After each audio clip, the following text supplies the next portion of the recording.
Police station में रजनी की उड़ेंगी धज्जियां जब पराग कोठारी देगा अनुपमा के हक में गवाही। नमस्कार दोस्तों, स्वागत है आपका आपके अपने चैनल हंग्री स्पिरिट्स में। हंग्री स्पिरिट्स देख रहे सारे दर्शकों का मैं अंजू शर्मा दिल से स्वागत करती हूं। मैं यही सोच रही थी कि जो फर्स्ट इंस्टिंक्ट होती है वो सही होती है। जब ये कहानी शुरू हुई थी, चौल वाली, बुलडोजर, ये वो सब, ये जब शुरू हुई थी कुछ साल पहले ही, यानी कि सीरियल के हिसाब से, तभी मैंने आप लोगों से ये वीडियोस शेयर किए थे। उसके बाद तो कहानी बदलती रही, वीडियोस भी उसके हिसाब से चलते रहे। मगर एक वीडियो ये कि अनुपमा बुलडोजर के सामने लेटेगी, दूसरी वीडियो ये कि अनुपमा के साथ हाथ मिलाएगा पराग कोठारी। और अब वो दोनों बातें सच होने का वक्त आ गया है। एक तो हो चुकी है सच, दूसरी सच होने वाली है। चलिए चर्चा करते हैं। पहले वही निवेदन, जिन्होंने अभी तक चैनल को सब्सक्राइब नहीं किया है कर लीजिए, साथ में दोस्तों बेल आइकॉन दबाइएगा ताकि आपको हमारे वीडियोस के नोटिफिकेशन मिलते रहे। रजनी ने अपनी औकात दिखा दी, अब वो औकात बार बार दिखाएगी। मगर रजनी देसाई शायद ऊपर वाले की पावर को भूल चुकी है, अपनी धुन में इतनी मस्त हो चुकी है कि लोगों को, इंसानों को कीड़े मकोड़े कहती है। जब कोई इस इंतहा तक पहुंच जाता है तो उसका अंत दिखना शुरू हो जाता है दोस्तों। और जब कान्हा जी की सच्ची भक्त उसके सामने चौल वालों की ढाल बन के खड़ी हो तो ऐसे लोगों की धज्जियां उड़नी जरूरी है। हम बीटीएस देख रहे हैं, बहुत कुछ आ रहा है। पराग कोठारी ने सब कुछ अपना जो है दाव पे लगा दिया और पराग कोठारी ने वो सब बैकआउट भी कर लिया, ये सब हम देख रहे हैं। मगर कहानी तो साथ साथ ही चल रही है। अनुपमा को जब कुछ नहीं सूझा तो अनुपमा पुलिस स्टेशन चली गई, क्योंकि धोखाधड़ी की कंप्लेन भी तो होती है। कोई बंदूक की नोक पे भी तो साइन करवा सकता है अनुपमा से, और रजनी देसाई तो कर सकती है। बंदूक की नोक पे अनुपमा से साइन करवा ली, ये भी हो सकता है भाई। पुलिस के सामने तो ये भी हो सकता है अगर अनुपमा ये कह दे। मगर अनुपमा सच कहेगी क्योंकि वो झूठ नहीं बोलती।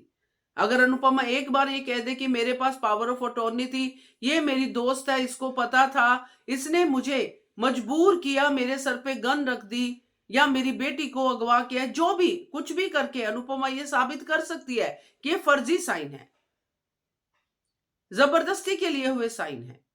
और कोर्ट भी इस बात को मानेगा कि जिसने साइन किए हैं, जब वही नहीं मान रहा कि मेरी मर्जी से मेरे साइन लिए गए हैं, जबरदस्ती से लिए गए हैं, तो कोर्ट भी इस बात पे स्टे दे सकता है। तो ये तो बिल्कुल क्लियर बात है। मगर अनुपमा सच के ऊपर जीतना जानती है, झूठ के ऊपर नहीं। तो अनुपमा तो यहां पे सच ही बोलेगी कि मेरी सहेली ने मुझे धोखा दिया है। अब पुलिस स्टेशन तो हमें पता है कि रजनी के खरीदे हुए हैं। पहले भी अपने बेटे को बचा के ले आई, फिर उससे पहले अनुपमा को भी जेल से छुड़वा के ले आई, यानी कि पुलिस के साथ रजनी की काफी अच्छी सांठगांठ है। अब यहाँ पे जो हम प्री कैप में देख रहे हैं, रजनी बड़े स्वैग के साथ आई है। हाँ हाँ, करिए करिए जो भी उसका है। तो पुलिस स्टेशन में इंस्पेक्टर का ये कहना कि गवाह कहां से आएगा, सबूत क्या है आपके पास। तो आप याद कीजिए मंदिर का सीन जो फ्रीज हुआ लास्ट, जिसमें अनुपमा पराग कोठारी को ये कहती है कि तो आप मानते हैं ना कि मेरे साथ धोखा किया है रजनी ने। उसके बाद फ्रीज हो गया, मतलब पराग कोठारी मानता है, क्योंकि इसके बाद पराग कोठारी अपना दुख भी यहां पे साझा करेगा कि अनुपमा जी मैं क्या क्या दाव पे लगा चुका हूं। क्योंकि जब अनुपमा और पराग कोठारी अकेले बात करते हैं तो बहुत ही मेच्योर बात होती है, बिल्कुल ऐसे समधी समधी की बात होती है। मगर जब ये रायता फैलता है जिसमें वसुंधरा राही दोनों आ जाते हैं तो फिर बात बिगड़ जाती है। मगर अब बात बिगड़ने का टाइम नहीं है, बात संभलने का टाइम है। कान्हा जी के सामने खड़े हैं दोनों ही कान्हा जी के भक्त, क्योंकि श्रीनाथ जी को पराग कोठारी भी मानता है। इसलिए उसका दिल दहल गया जब उसने सुना कि ये तो चौल वालों को उनकी मर्जी के बिना घर से निकाल रही है। डर गया वो उस बददुआ से, उस हाय से, पराग कोठारी। इसलिए वो भी मंदिर में आया। रजनी का घर जाने से पहले अनुपमा को देखा मंदिर में, तो वो भी मंदिर में आ गया। तो यहां पर जब ये बात होगी अनुपमा और पराग कोठारी की। पराग कोठारी का दर्द अनुपमा समझेगी, अनुपमा का दर्द तो वो समझ ही रहा है।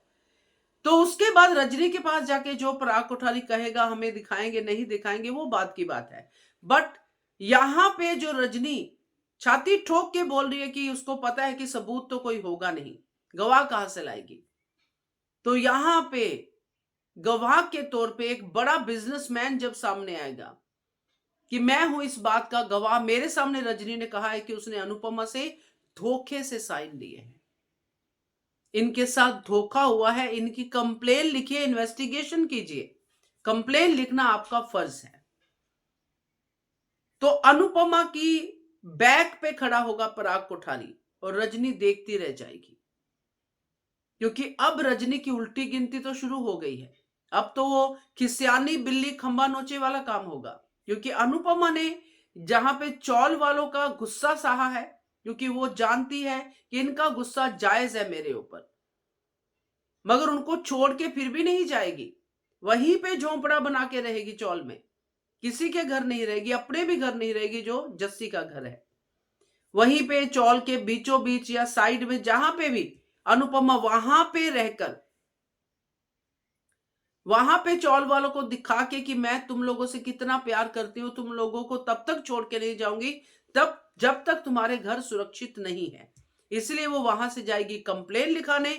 वहां पे जब ये जो हम प्री कैप देख रहे हैं, जब ये वाला तमाशा करेगी रजनी, करेगी तो सही, एक बार तो अनुपमा सोच ही लेगी कि कहां से लाऊं गवाह, मगर तभी आएगा पराग कोठारी, क्योंकि अब पराग कोठारी अनुपमा का साथ देगा, क्योंकि उसको साफ दिख रहा है कि एक सच्ची औरत के साथ इतना बड़ा धोखा किया है इस रजनी देसाई ने, और उस धोखे में मैं भी शामिल हो गया हूं गलती से। धोखा मेरे साथ भी किया है, मगर मेरा धोखा जो अनुपमा से बातें होंगी कि पैसा तो वापस आ जाता है पराग जी, मगर ये जो चौल वाले बेघर होंगे, इनकी हाय जब लगेगी तो कुछ नहीं होगा, अगर इनकी दुआ लगेगी तो हम फिर से अपना घर परिवार सब खड़ा कर सकते हैं। तो देखते हैं दोस्तों, क्योंकि मुझे तो ये पूरी कहानी इस तरफ जाती हुई दिखाई दे रही है, क्योंकि आगे भी पराग कोठारी अनुपमा का ही साथ दे रहा है, चाहे वो कोठारी हाउस के अंदर हो चाहे बाहर हो। तो मजेदार सा ड्रामा देखने को मिलेगा। क्या कहते हो आप, कमेंट कीजिएगा। देखते रहिए channel Hungry Spirits. Thank you so much.